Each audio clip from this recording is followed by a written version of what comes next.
યાર સવારમાં ઉઠીએ ને પાછળનું જે વ્યૂ છે એ એકવાર દેખાઈ જાય ને તો વાત જ અલગ હોય. અને કાલના મોસમનું તમને ખબર છે કે કાલે કેવો મોસમ રહેતો ને અત્યારે જો ખાલી મોસમ પાછળનો વ્યૂ જો ખાલી. બાકી ભાઈ અત્યારે સમયની વાત કરું તો 8:05 થઈ ગઈ છે ને કેદારઘાટીમાં છે ને મસ્ત મજાનો માહોલ છે.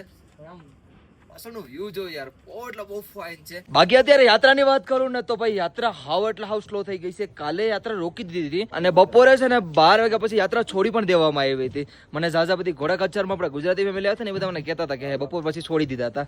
બાકી યાત્રા કંઈક આવી છે, જોઈ લો તમે. ખાલી કઈ છે જ નહીં, ખાલી છે. આ સાઈડે હાવ ખાલી છે. બાકી આપણા ગુજરાતના ભાઈઓ પણ આવ્યા હતા. જય શ્રી કેદાર ભાઈઓ, કેમ છો? મજામાં? બસ એકદમ મજા. ક્યાં ના છો તમે? અમે જામનગરના છીએ. આપણે જામનગરના ભાઈઓ પણ આવેલા છે. ભાઈ તો ફોનમાં બીજી છે, ભાઈને વાત કરાવજો.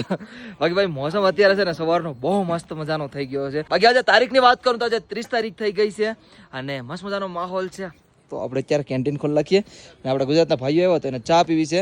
ભાઈને માથું દુખે છે, તો ભાઈનું માથું ઉતારી નાખીએ. આપણી ગુજરાતી થોડીક ચા પીવડાવીને, બરાબર ને? બાકી છે ને રાત પણ ગઈ છે ને એમાં પણ થોડો ઘણો વરસાદ હતો પણ એવું કંઈ ખાસ નહોતું. બાકી અત્યારે મસ્ત મજાનો માહોલ થઈ ગયો છે. એકદમ ખુલ્લી ઘાટી થઈ ગઈ છે, આ જોઈ લો.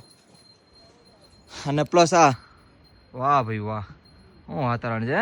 ઘાટી એકદમ ક્લીન દેખાય ને તો કંઈક વાત જ અલગ હોય. જય શ્રી કેદાર, હર હર મહાદેવ. અપડેટ માટે તમારા ગુજરાતી ભાઈને ફોલો કરીને જજો. જય શ્રી કેદાર.